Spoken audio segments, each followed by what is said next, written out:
get away. They're very busy. But Lucy wanted me to thank you guys for all your work and for the Parks Department and everything you guys do. Thank you. All right, and with that, I'm going to turn it over to Megan. Well, actually, I'm going to turn it over to Eddie. All right, Eddie. Come on up. A few months back, I asked them to go over the street study and look at the streets that were graded as far as, good for. They took the information from the study and they created what they like to call their plan to move forward. And so they do have a presentation, and I'll let Eddie and Raul kind of walk you through kind of what they're thinking. Okay. So to get started with your first copy. They're gonna make you go to the podium so we can hear. Yeah. Otherwise, it won't have. We can't hear it on the recording. That's Well, Raul gave us two sets of stuff. Which one you want us to look So at? we're gonna start with the city improvements. Okay. So on the first page, you can see it says, what we're gonna be discussing. It's, full reconstruction, which means milling the entire street and adding new sub-bays, compacting, prime and seal coat. Mill and fill, it'll tell you that we'll mill part of certain parts of the street, prime, patch and seal coat. Overlay and seal coat is, we will overlay to cover the alligator cracks with material, seal coat the cracks, and then prime and seal coat. Seal coat is just, we'll sweep the streets, prime, patch, seal coat using 1/4-inch rock. And fog seal, we usually do the fog seal after we've done paving, just to give another extra seal on the aggregate, so we'll seal all the aggregate. So with that said, so what we did go ward by ward. So Ward 1, and we won't go, yeah, and we won't go all the streets, because I think there's like 96 blocks in total. But so you get an idea, for example, June Avenue is a couple of patch areas, water line, 7th, North 7th through West Fort Davis is a full reconstruction. Speed, building the street, putting new base, working, stabilizing the base, priming, paving, and then come back to the seal coat and quality. Ward 1. Reagan, he's on Zoom. She's Ward 4. Yeah, You're Reagan. Ward 1, right? No, 5. we're in order, so Oh, 1, okay. 2, 3, Okay. 4, 5. So Ward Right. 2, which is Eva, Okay. we'll go to Ward 2. That's one of the wards that has pretty much a lot of this. I'm on camera, y'all can continue. Reagan, we can hear you. We can hear you. And this is a workshop, so the rules of decorum for formal meetings aren't to effect. So if you have a question, just speak up, okay? I do want to point out, despite the fact that I've told Eddie he can't pave Murphy Street, this weekend I got an earful from residents. You get it too? Well, it's my street, they know why I won't pave it. We've been trying to pave that street for the last 3-4 years, but she doesn't let me. Yeah. Yeah, so you just tell the residents that. If you've Oh, I been do. trying to do that and it's all Megan's fault. Oh, no, I tell them it's my fault. Okay, we're sorry, we interrupted you. No, Go no, ahead. that's Yeah, fine. Go ahead. And I understand her because I went through the same thing when 2 years ago when we did the street right by my house. So, people would start like, oh, so you live there, so we did your street, blah, blah, blah. Well, what we can do is pave it up to your residents.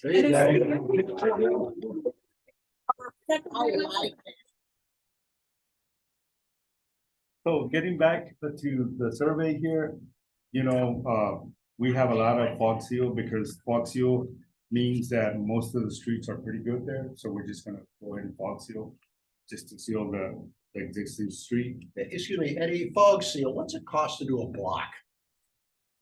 Ballpark at say 287 a gallon, and we will probably use maybe like 200 gallons in a block.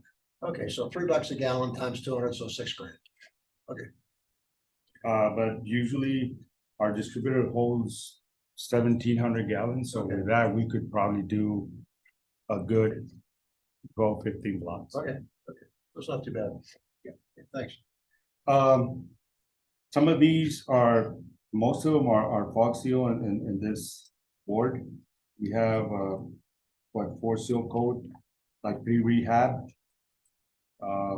We have the mill and field with the overlay seal coat. But all in all, this ward is is in good shape because the last, I think, maybe like 8 years ago, we fully reconstructed most of the streets. So that's why most of them are awful. Thank you. Ward 3.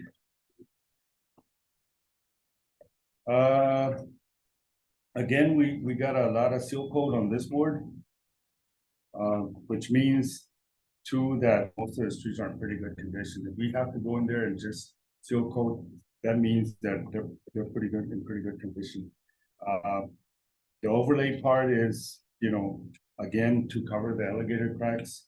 That way, when we come back and pave the streets, that oil won't seep into the cracks, it'll just stay in. The aggregate will contact to the oil, so.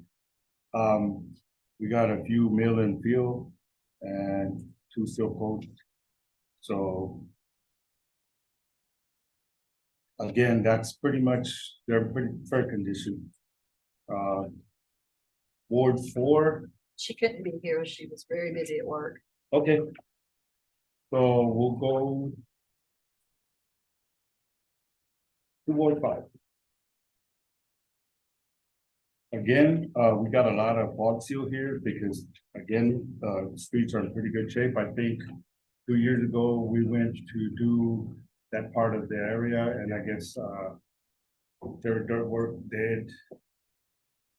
I think he did like 2 or 3 blocks for us.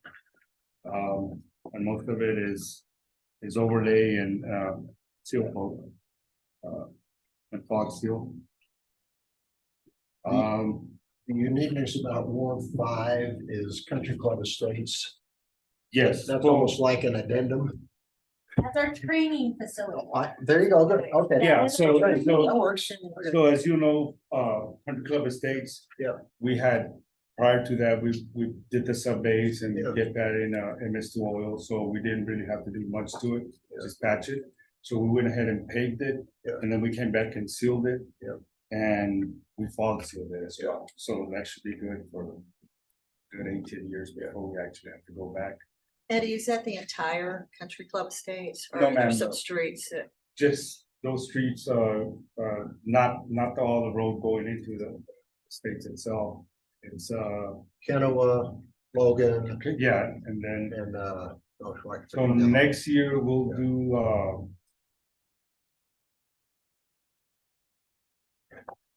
I know. I get confused with those what, streets. what road does Mr. Sakshi live on? Oh, they live all, theirs is a challenge. Did I hear from them? Steve, it's, Mingo, yeah. Yeah, Mingo, Mingo yeah, Street, yeah, next Mingo? year we'll, Yeah. we'll do Mingo. Mingo. Like I was, discussed with Rick, that's gonna have to be a full reconstruction. Yeah. Okay, But the good thing about it is just a 24-foot wide street. So it shouldn't take as long. That So would you- be a good training as well for us. so 2025 is what I should tell Mr. Sakshi when he reaches out again.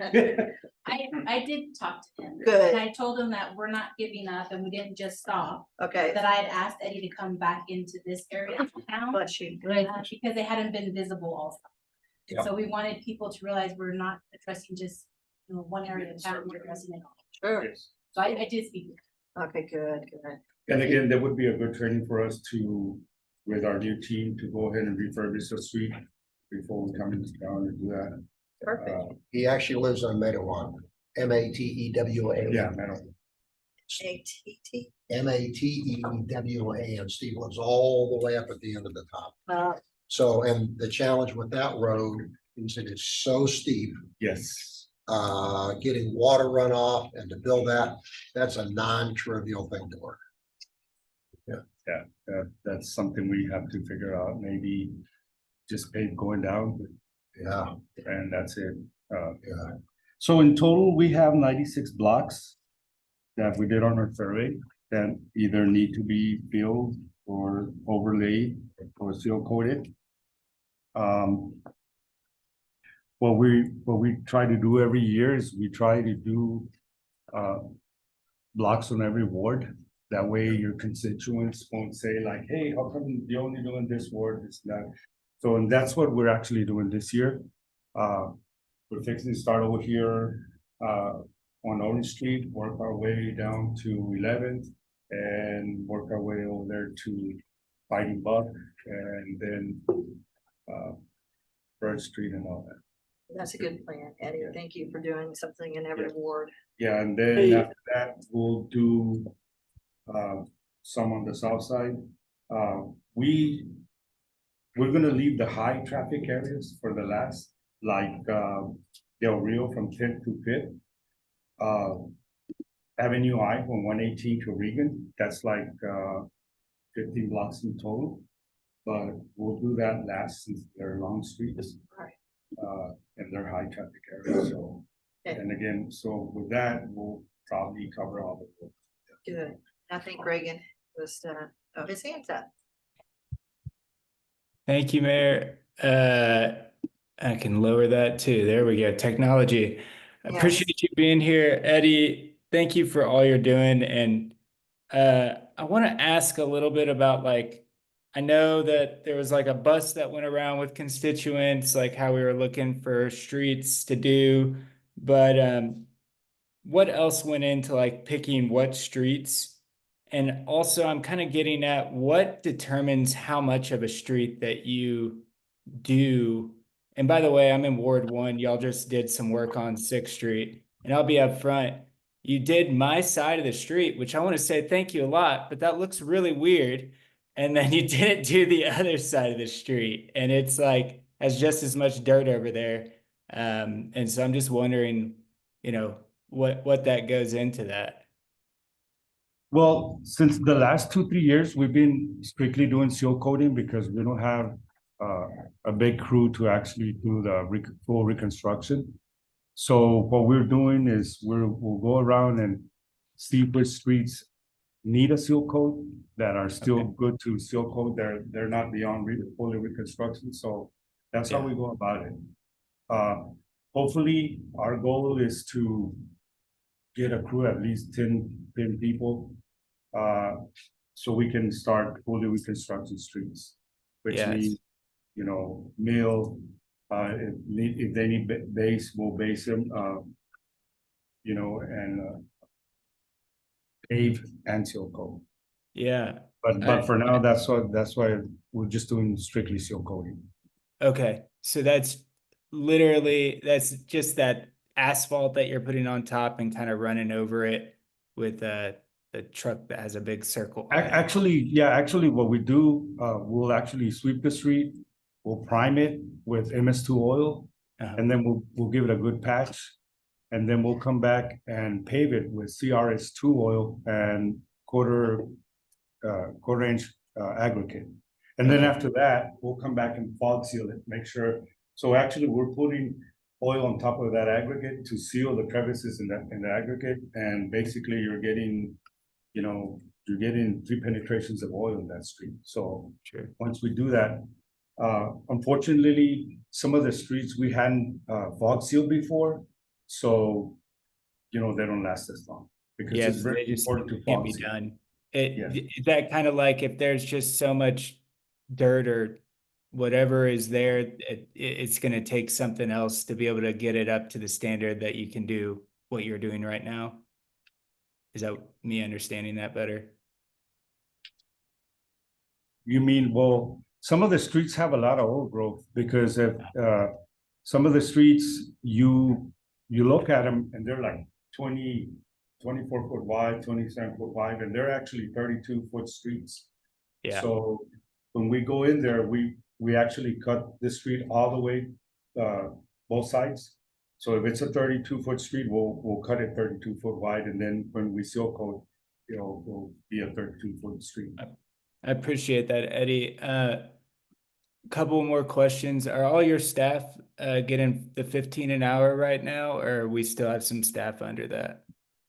We still have some staff under that. Okay. And if we get some new employees, I mean, I know we're going to be working on this It was gonna be this month and next month and the following, but I'm hoping, do you think that's gonna bring in, hopefully we can get some, I don't know, some kids that want to do some summer work, or I don't know what it'll be next year. 15 an hour is still a pretty hard wage.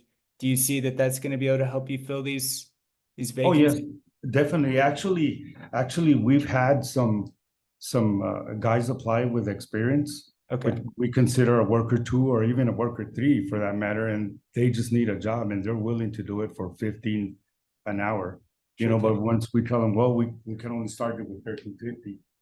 But Yeah. yeah, definitely that will help. good deal. Hopefully we get another time to chat. I got some more thoughts, but I appreciate all you're doing again, Eddie. Thank you a lot. Thank you, sir. Eddie, that you did this morning, the potholes in the little part behind the Riata restaurant? Actually, we did them yesterday. Thank you. And again, just to let you guys know, and I'm pretty sure your constituents, sometimes they'll put in a work order and it might take us a week or two. And I know they'll start calling like, hey, this is my second call, but we like to do, if you put in a work order, say, and it takes us 2 weeks, we'll actually call you and let you know, like, hey, you know what, we'll be out there tomorrow morning, just so you'll know that we didn't forget about it. Sometimes you get lucky and we have some downtime, you put in a work order and we're there the next day for all of it. Yeah, thank you. But yeah, we did It's that. really nice because there are a lot of kids and people walking, Yes. so, thank you. Okay, you're welcome. This next part, I'll let Raul go over this a little bit. This is kind of our wish list and some of the options that we can going forward with our paving. So I'll let Raul. This one right here. Make sure we are on the right one. Again, we did a survey on the streets. Eddie's experience, my experience, we put it together and figure out what needed to be done there and why. So, I mean, it took a little bit of time and thinking, but we got it. On the pool rehab, as y'all know, I mean, you've got to hit base on that because you got base failure. That's why most of your roads are tearing apart. We actually have to get down to that, take it out and put new base in there. I mean, that's really a rehab, and then you just build your road back up. On the mill and fill, what that is, and we'll talk about that in a little bit here. You're gonna mill, there's a section from here to your desk. Just that section, you mill it, take it out. There is when you're gonna see if you got any base failure. If you do, then go ahead and take that out, put new base with cement, and then just patch it up again. Yes, sir. What do you guys use to mill with? What equipment? I was gonna get to that. Yeah. We actually have an asphalt zipper, but it's a heavy piece of equipment and it takes a lot to attach it to the loader and just to do a mill and fill. We usually do that when we're gonna do a full reconstruction. But here in a little bit, we'll get to that. We're hoping to try to get a little miller that attaches to it gets sticks there. Now that would come in perfect because we can come in and do an intersection. You know, you notice some intersections, it's pretty bad. We can come in and do an intersection like that, pave it, or like Raul was saying, you know, when we're doing the street, if there's a section, we can do that right away, put it on the trailer and take it on. Yeah, we'll get that a little bit here. Another, just trying to touch your, like an overlay. What that means is we're gonna put down emotion down. And then if it's, I'm gonna say it, but we don't have it, but 15 strikes, right? 30 feet of that street you go ahead and prime it, put your material down and spread it with your painting. And then go ahead and roll it. And so it's called a blade patch. So you're fixing your road. And that'll give you a little bit longer time to actually get back to, you need to come back into a rehab. It's a Band-Aid in other Yeah. words. So you're actually filling in the alligator cracks with the material. So again, once you come down to Silco, the street, that asphalt won't seep in the cracks because we already filled them. So it'll stay on the surface and your aggregate will hold better to the street. And if y'all have noticed cracks, potholes or whatever, or let's just say cracks, alligator cracks. If you see the base, right, it's seeping through, it's telling you that base is bad underneath. You got base failure, that's why it's pumping through once it rains or whatever. So if you see that on your road, that's what it means, it's got base failure, so it might just be that little section, or if not, further back. And that's where a mill and fill would come in handy. Why would we have a bad base? Is it bad product or a foundation? No, just usage of the road, the age of it, and any little crack, rain gets in there and it just goes and it starts spreading out. So over time, the base will get Yes. worse. Over time, yeah, the water will actually seep down way beyond the base, and then it'll loosen up the base on the bottom. So now it's kind of rattling, and that's what's going to create your pothole. Yeah, pretty much. And coming back to milling, if the zipper's not used and if that other thing, since we don't have that product, how do you guys actually do a mill? Is that just, y'all have equipment to tear this thing up? Actually, right now, we don't do mill and fill. We have to actually, cut it with our blade or our loader, which is time consuming, and we're not actually milling, we're actually taking the product out and putting more product, more base. So, because with the mill and fill, if you have your street is as good as your sub base. So if you have good sub base and you do a mill and fill, you're actually gonna mill the asphalt, and you're gonna mill the base, and then you're gonna work it, you're gonna compact it. So you're not using any material, you're using your same material. Then you can come back and prime it and pave over. I think you had told me before that y'all used to use the zipper, so y'all would do that on the mill? We did the zipper when we were doing like full reconstruction. On like, if we're gonna do a whole block or 2 blocks. That's what we used it on. But it's only a 4-foot wide path for that zipper, and it takes a while to do a block. Now they got 8-foot wide zippers. But I think that mill we have on our wish list for that skid steer. Is not only good for mill and fill, but for, like I said, other intersections and stuff like that. And once we would have a big enough crew, we could go back to doing our rehab and, going back to using our asphalt zipper, hauling base. The good thing with the asphalt zipper as well, again, if you have good sub base, you're actually just milling your asphalt and your base.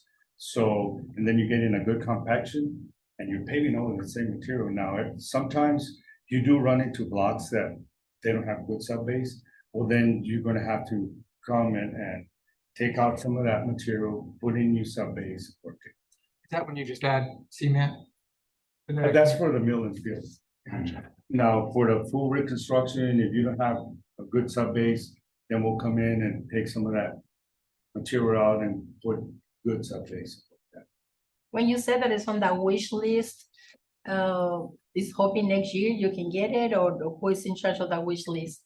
So it would be a capital asset, and that was part of the discussion when we did the fiscal year 25 budget. The difference between an asset and a capital improvement fund. This year, we have included in the budget a loader, and that's the only heavy equipment that we. Yes, and we definitely appreciate that.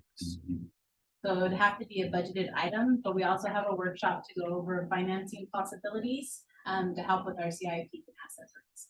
That's scheduled in January. But keep reminding us so we can put it on the list. When's the loader in the sequence? As far as, Timing. well, we are in the new fiscal year, so now it's going through the procurement process. Yeah, well, October, yeah. Yeah, I was gonna say for the new fiscal year, to be able to purchase it, we have to go through the procurement process. Okay, so we're starting. So,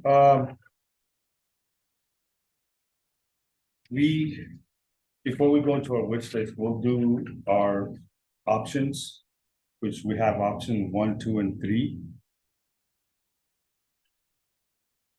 So we continue doing seal coating. So option 1 would be to continue seal coating.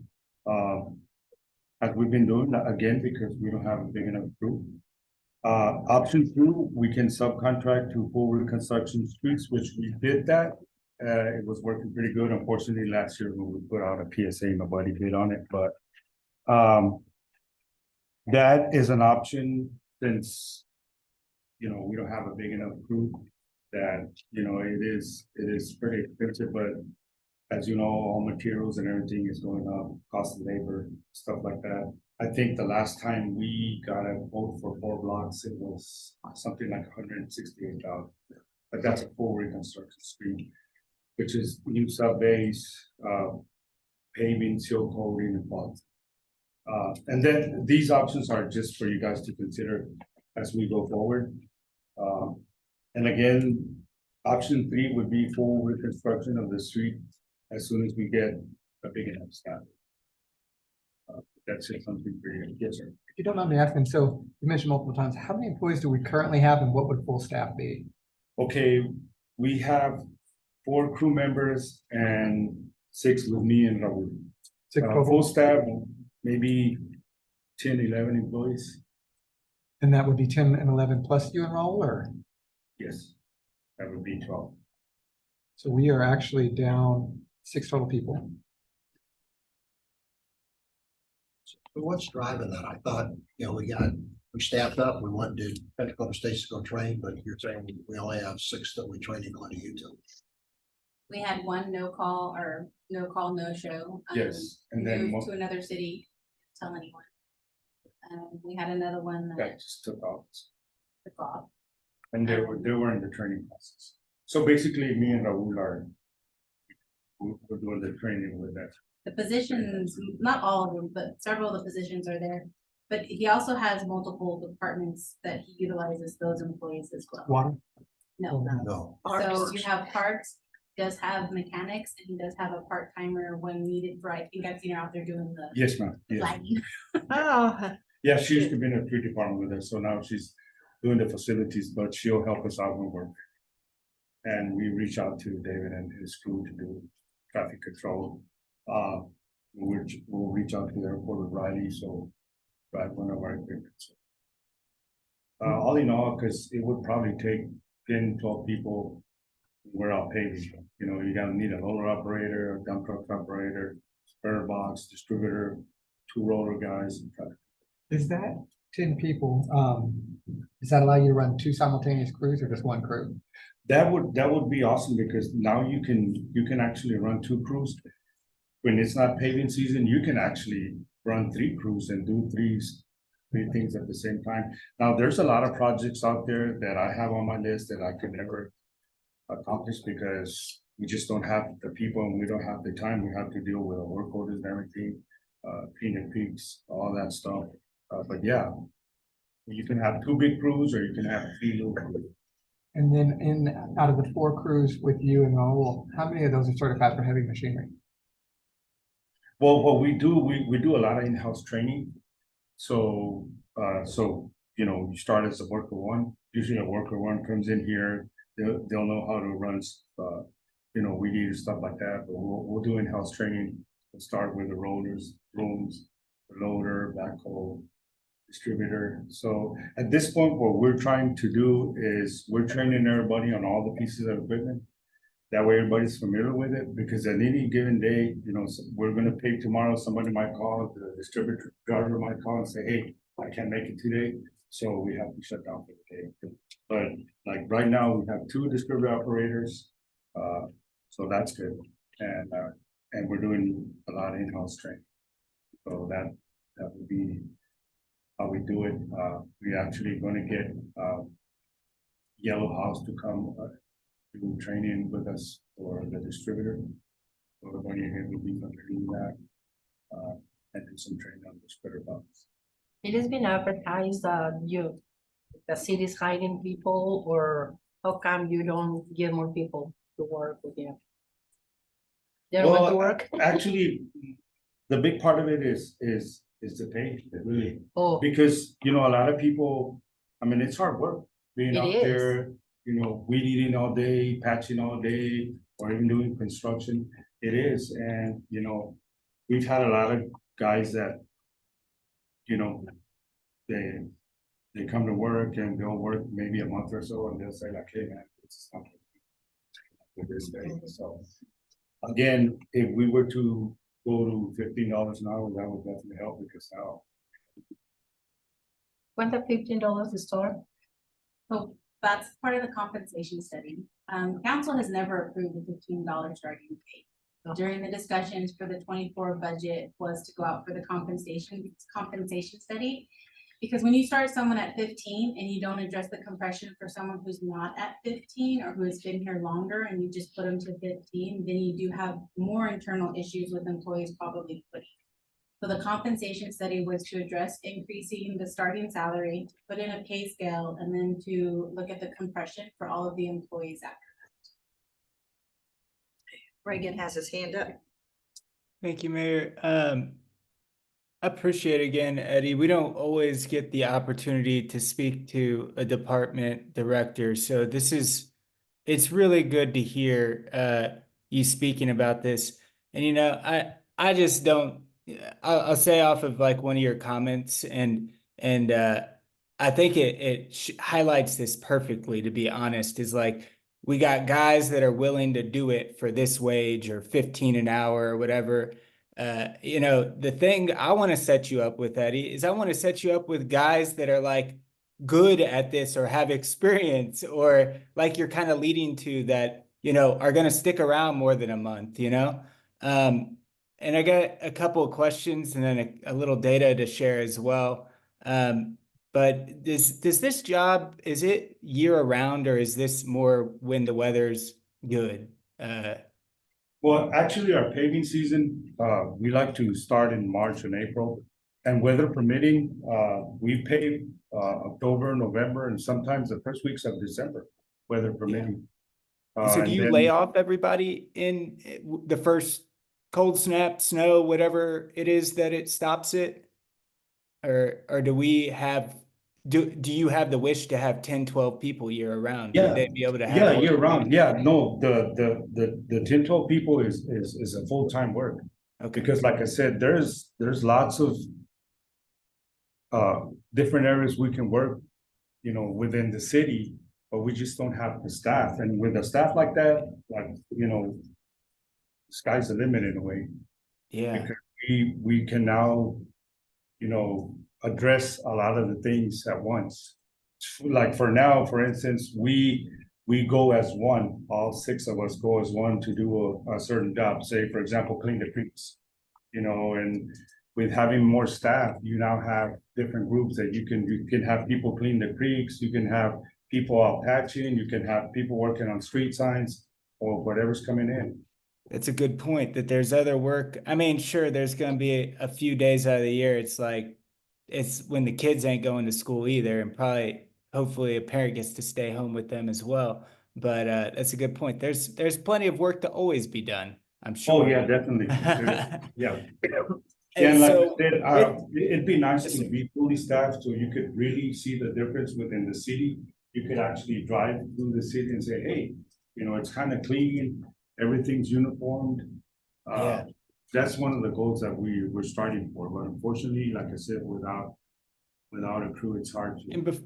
And before I share a couple of salary levels, can you let me know, do y'all also do some of the, I know you're not gonna be doing park maintenance and stuff necessarily, or correct me if I'm wrong there, but y'all also do some of the right-of-way stuff, and I know that some of that's TxDOT, but is that work that could be shared as well?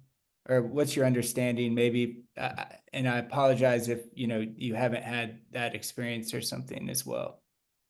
Well, TxDOT was subcontracting, like the trees around town and all that, and I think they turned it over to us. Uh-huh. Yes. So we do that part. Okay, y'all do. So there's stuff that could be done year round, especially the trimming. Oh, That's stuff that yeah. should be in the winter anyway, so we don't kill off our trees. yeah, like Um, the city right of ways, stuff like that. You maintain the city right of ways and clean up. There's a lot of streets that, clean up the curves and like I said, it'll look more uniform. Keep everything nice and tidy. I don't wanna, I know we're gonna be getting compensation studies soon, and to be honest, I've requested it from Megan just to see the raw numbers here as soon as possible. I'm hoping in the next week or two to be able to get some eyes on that, and I hope everybody has the same wish for that. But with that too, I'll say to the mayor, I'm using ZipRecruiter September 2024. So Thank you. that's what I'm looking at, and I'm sure it's not perfect data by any means, but the average that they're noting is 17 an hour in Texas for an entry-level street paver. They're noting that the 25th percentile is about 22, and the 75th percentile on that range is about 26.88. And I know just from experience of like, man, when I was like in high school, TxDOT or cities from where I came from, South Texas to big cities, were paying 18 an hour to start out. And I was in high school in 2008. Y'all can do the math. And, we're just getting it to 15. And I think we're aiming too low. And I really hope that compensation study tells us this so that we can get Eddie the workers he needs. And I mean, all of us will literally be able to be driving around town, and our constituents and our friends will be like, dang, the city's looking different. And that's what I want for Eddie, man. I want him to get like, everybody to get pats on the back. Thank you. Thank for all you. your- Thank you. I had another question, sorry. One was, so when you guys are actually doing streets and everything else like that, I've noticed it and I would love to see more of it, the curb cleaning. And part of it's just being in Alpine where there is no curb, so how do you guys rectify where a property line ends when there is no curb? They have survey markers. Usually all the blocks have survey markers. We go by that. That's how we go to find out the width of the street. And yes, mainly north part of town, you see a lot of curbing because I guess back in the day, that's was the good part of the town or what have you. And then some of the main streets do have the curbing, but again, it'd be nice to, again, do all that, cut all, I'll give you an example, Saw Ross, that has curbing, there's weeds growing and stuff. Be nice to have the time to clean all that, nice and clean. Paint yellow lines by the fire hydrants, stuff like that. Again, make it look nice and tidy. You sometimes drive into a town and you notice, well, I do this because that's what we do, but you actually notice like, wow, this looks nice. Is that work that happens in the winter, typically if y'all are cleaning curbs? Yeah, those are mainly our winter jobs. To clean the curbs, cleaning the creeks. You do some of the ditches too, right? Yes. Like North Aid. Yes. I remember you had done that before. Yeah, and as we already had like what 2 work orders from 44 because they've been complaining on the creeks, but right now we just don't have time. We'll eventually get to it. Is that the creeks, when you're coming, you'll mow them? We actually, what we do, some of the creeks we can, but what we do, we go in it with our maintainer and blade the bottom part, and then with our loader, we just clean the bank shoulders. Then Megan, this would be a question for you. All that creek work, that's private property, right? So there's no MOU? No, so the creek, we own sections of it, and then the parts that don't touch, like by Cozy Ports, that's private. That's right. So we don't blade anything that's not ours? Exactly. Okay, so those private property owners would have to do that They're themselves? Yes. Gotcha. I was told, I thought that there was no MOU on that and we were still maintaining it. So I was kind of wondering. All this here, the 96 streets on the survey here that you got. Oh, the 96 blocks. Yes, so this is kind of the plan. And on that, does that come from the KSA study? Actually, we kind of combined it. We did our own study. Because the other study we had, I think so far we've done maybe like 160 blocks off that study. So that's why we went with our own study. Gotcha. And Megan, do we have a spreadsheet of the KSA? So we have data where they could kind of keep a project management of that as far as like saying, okay, this street was graded at as a 6 out of 10, because I think it's 0 through 10, where they're actually judging these streets. So they can mark them off and see that, wow, this street was, I might have that study and I'll get it to you. I think I still have it. okay. Because I But think, we do have a big map and it tells you, it goes by yearly, which streets we paved in seal coat. So we do have that. And on that note, you rate a road 1 to 10. I'll go rate it, I'll say, it's a 6. Eddie will rate it, no, it's a 4. gotcha. Eddie's been here 43 years, he's got a lot of experience. I've been in this area too, 34 years, so combined, I mean, we do it and we talk about it, we're about it right there, getting it Okay. to the point. And So so, we need to be done because someone, an outsider comes in and looks at it. Honestly, they're thinking from where they're from. And they go, oh, no, this is a failure here, which really in turn, it's not.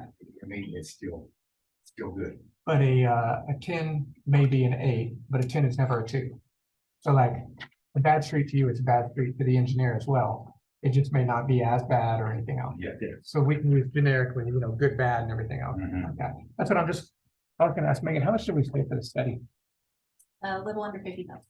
$50,000 for a study, and studies are never cheap. So I just want to make sure that, if we can use it, we're following it, because there's tons of good data in the study, it looks like.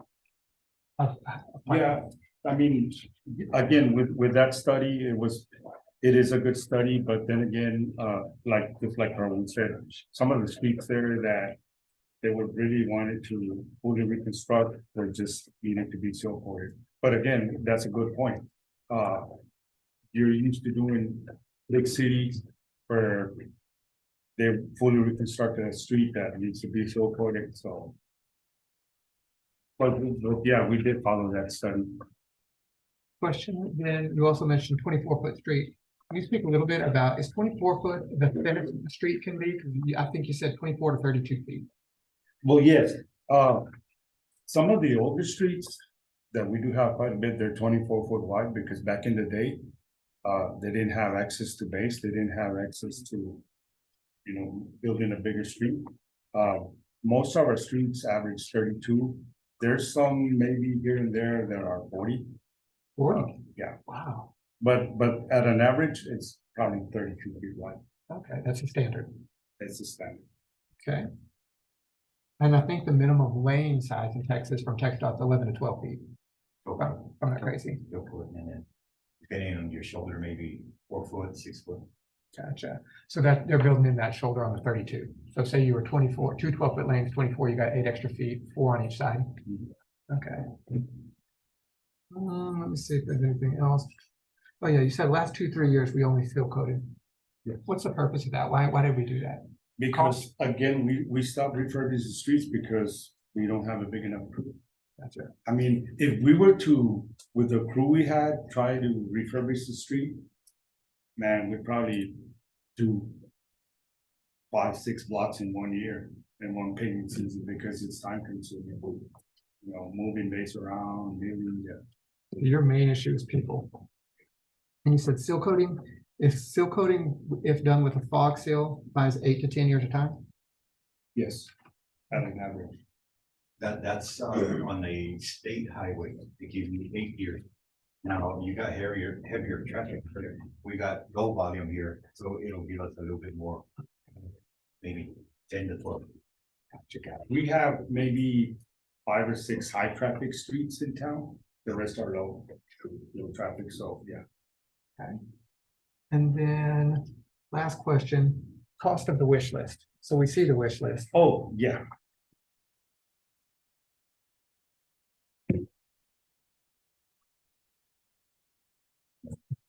Yeah, the first one is that meter asphalt tank. Okay. So again, thanks, we got our hot box in, we're just waiting to get it registered and put it out there. But our new hot box has a tank that, a 45-gallon tank that we can actually put MS2 when we go out patching. So now we're heating that asphalt, putting it in the hole itself. We're heating our material to at least 200 degrees. So, and that's why we use that type D hot mix cold A, which is really a hot mix in a cold version. So what we're doing, we're actually activating that hot mix. Once we put it in the hole, it gets hard. So, and that's where our heater tank comes in, because right now we don't have a heater tank. So if we had a heater tank, pretty much year round, we can have material in there, so we can have access to it every time we patch. So right now, come November, December, January, February, we won't be able to utilize that tank in our hot box. So this allows you to pave in the winter months. Actually, not paid, but for our patching and stuff. And well, with the middle field, like we were talking about too, little areas like little intersections, stuff like that, yes. And what would be the cost of this? This model right here, I really were looking for, we got the wrong one on here, but we were looking for the upright, which is horizontal. Yeah. And that would be stationary. Yeah. But at ballpark, maybe 150. But 50 to 60,000. Because we actually don't want a big one like the state had. We're looking for maybe one for maybe 400 or 500 gallons. That'll do us for about 400 or 500.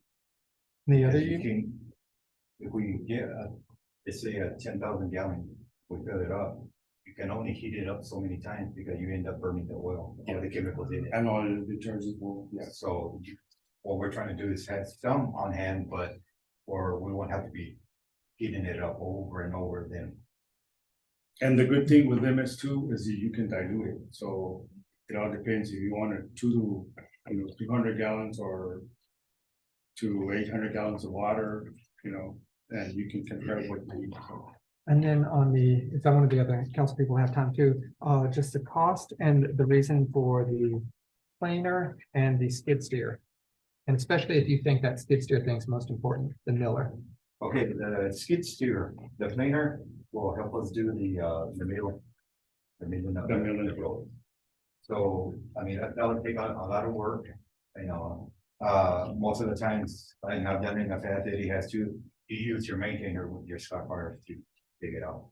It takes longer, and with this, you're gonna do whatever it is, if it's a 12-foot cutting, that's what you're gonna cut, unless you cut more. And then with your bucket on there, you can pick it up. It takes a lot away from manpower. Okay. And what's the cost on this? With the skid steer. With the skid steer and the milling attachment, you're looking at 120, 130. And if we, And the good advantage with the skid steer, if we had it, you can put a jackhammer on it, attachments, you can buy that. That would come in handy, not just for us, but Yeah. when we're doing leaks like on the one way with the water department. We usually have to get that little, with that, you can just go in there, knock it out, because the one way sometimes is what, a foot, anywhere to a foot and a half of hot mix. And by the time we cut to that, it's maybe 2 hours, 3 hours before we get to the leak. So we could utilize it on different areas, even in the parks.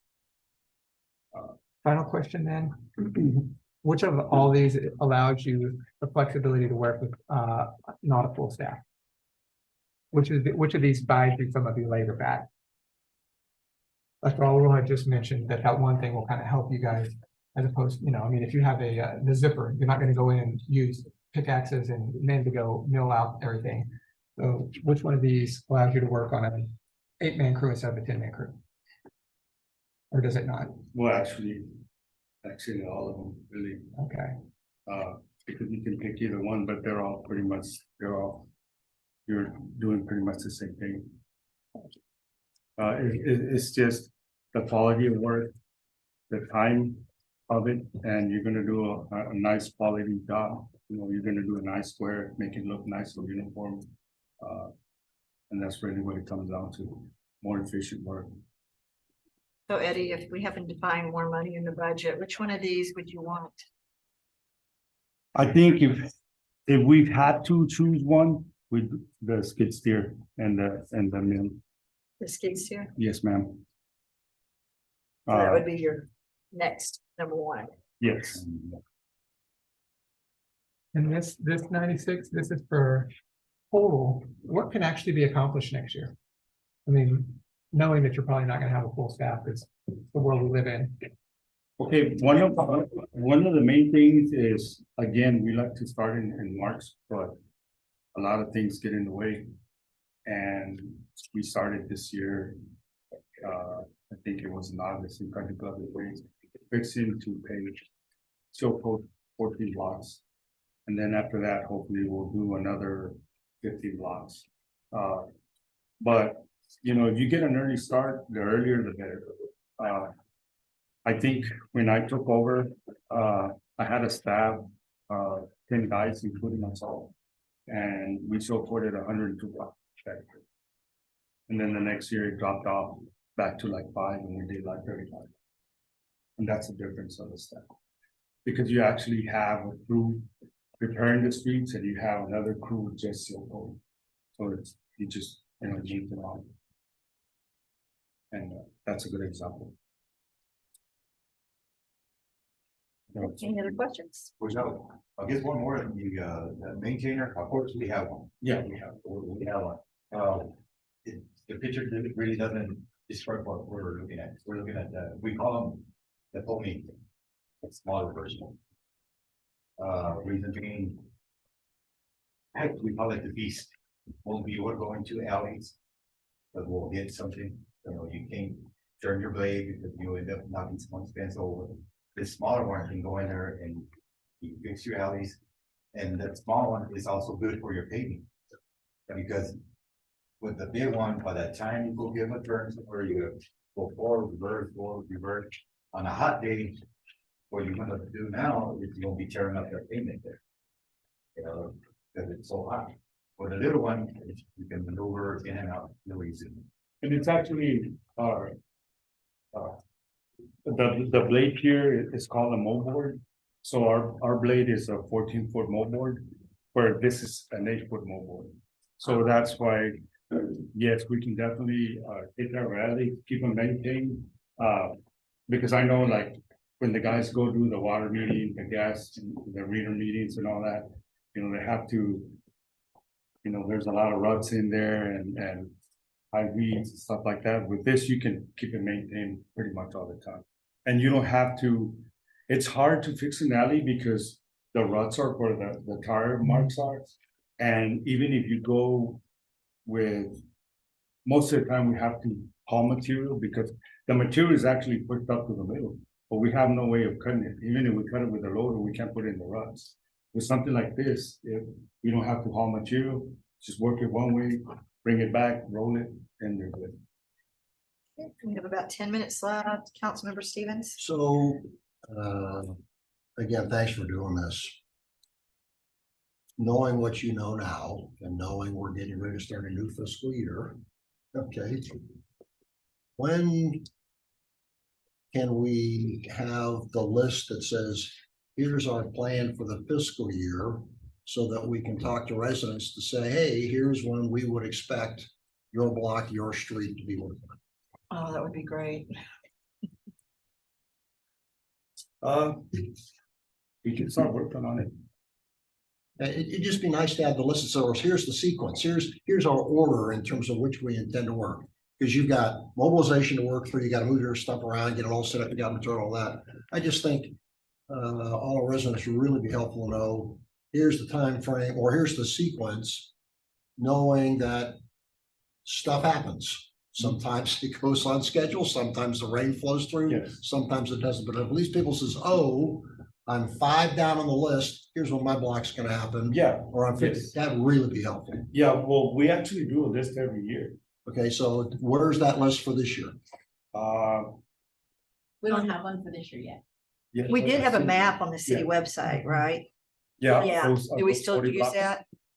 No, it has not been updated. Yeah, so that's what I'm kind of, Okay, So, well, we have the one from last year, so you're gonna continue the one that, yes, and then yes, for and this look, year? Yes. then we'll add some. Yeah, we can definitely, To the if we do website. this year, we can start doing that and I see what you're saying, yeah.